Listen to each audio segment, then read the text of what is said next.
Okay, you've made up your mind. You've decided you want to buy a Sebenza. It's the knife for you. You've saved your money, or you've sold other knives off to raise the money to purchase one of these. But you can have one. Which one do you get? Is it the small or the large? The announcement made by Chris Reeve recently just said they're going to get rid of the 21.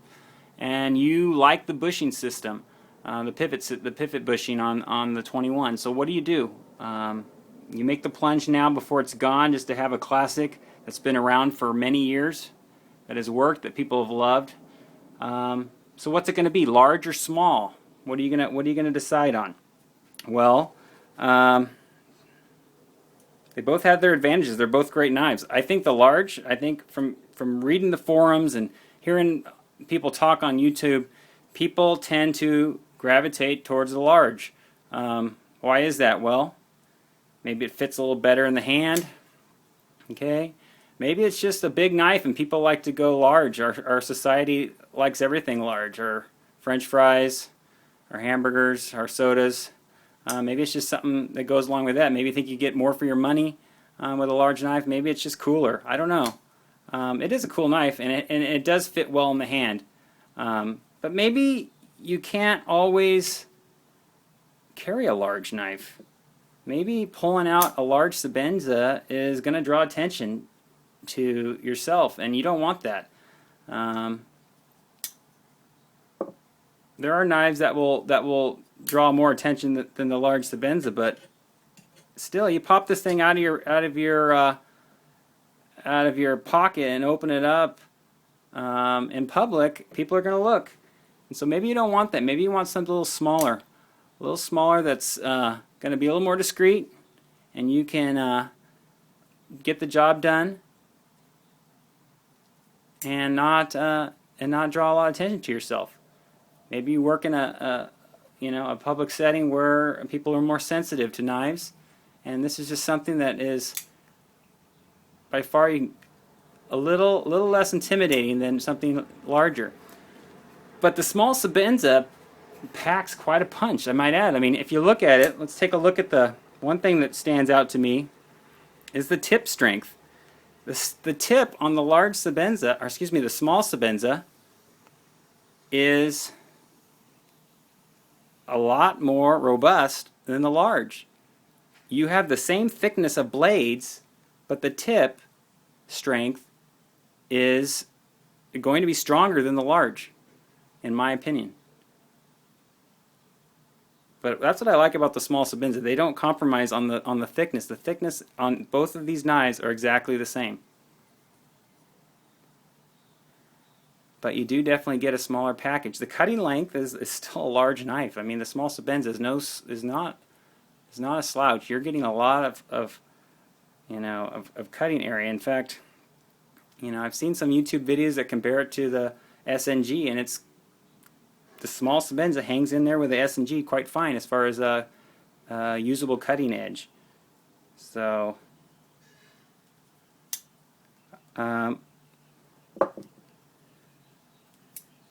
so what do? You decide, okay, figure out which one you want to get. You got one, large or the small. And then what do? Do you get the plain? The nice plain Jane Sebenza 21. It's just a classic style. Brings you back to the original Sebenza that was brought out in 1991. I'm sorry, in 1989 the H Sebenza was brought out, and then the original Sebenza started production in 1991. Looked a lot like this one. Do you go with the plain one, or do you go with inlay? An inlay 21. This is the micarta. Has the sand blast just like on the plain. But you know what? The micarta is going to hide scratches a little better if that's bothering you.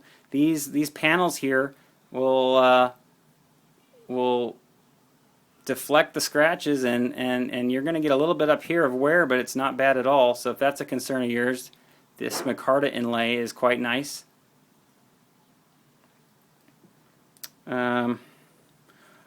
You could go with something a little fancier like wood inlay. This is ebony. On the wood inlay knives, you're going to have a polished titanium instead of the sandblast. Okay, the lock bar is going to be sandblasted and the clip's going to be sandblasted, but everything else is going to be polished. This is a classic, but similar to the 21. The edges are still going to be sandblasted of the slabs. You're going to get some anodization, probably gold, unless you special order it. This one is silver. This is a True North Knives. They do some runs of silver lugs. This is a double lug in silver. But most of the Sebenzas that you get plain Jane are going to have the blue, which I don't. Actually, I do have. Here's a large in blue, but it's wearing off from use. And that's what happens with the blue thumb studs. It will wear off. The wood inlays, they're slick. You're not going to get a whole lot of traction. You do get a little fills up the hand a little better, like all inlays, but they're slick. Personally, I prefer the small, plain in the small. I like it I like it discreet. I want it thin in the pocket. This is a regular, but the same with the 21. I want it nice and thin.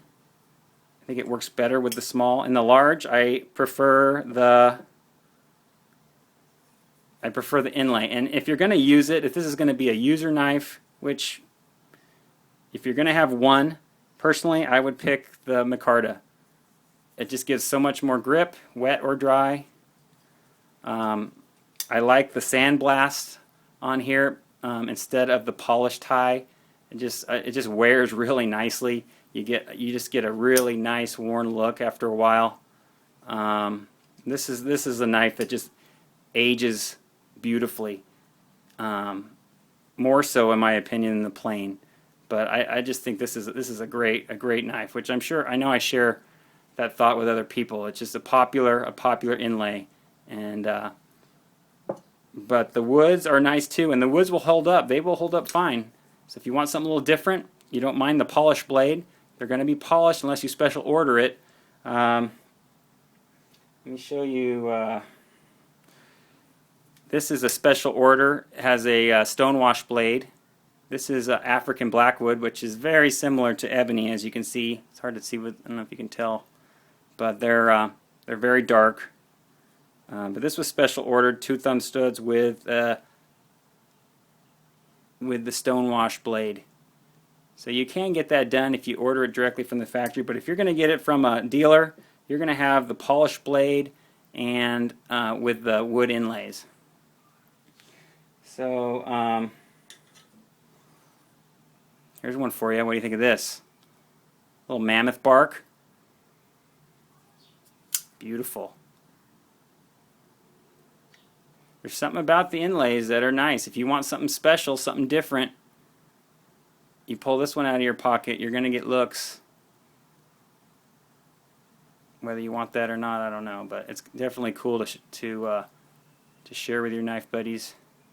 And it's kind of nice to have something special in your pocket. So small, large, plain, inlay, they're all good. They're all great. I've collected a while. Back in this is crazy, but back in 1999, 2000, I was collecting a lot of Benchmade Spydercos and was having fun doing that. And saw some forum postings. Yes, there was the internet back then, and talking about the Sebenza, and I just couldn't believe how expensive they were, and I couldn't imagine purchasing a knife that expensive. And then flash forward 12 years, and I've sold most of all my other knives. I have a lot of slip joints that I still collect, but pretty much most of my tactical knives, I still got a few other brands, but I've focused a lot with the Sebenza. There's a couple other companies, Hinder, and that I still enjoy, and I like Spydercos too. Just got a Spyderco Jester a month ago, and I really love that little knife. So anyway, fun knives. These are good knives, and they're quality, and I think it's worth getting at least one. If you're watching this video, you've been collecting knives for a while, I'm sure, and selling some of your other knives to afford one of these, I don't think you'll regret it. All right, take care. We'll talk to you soon.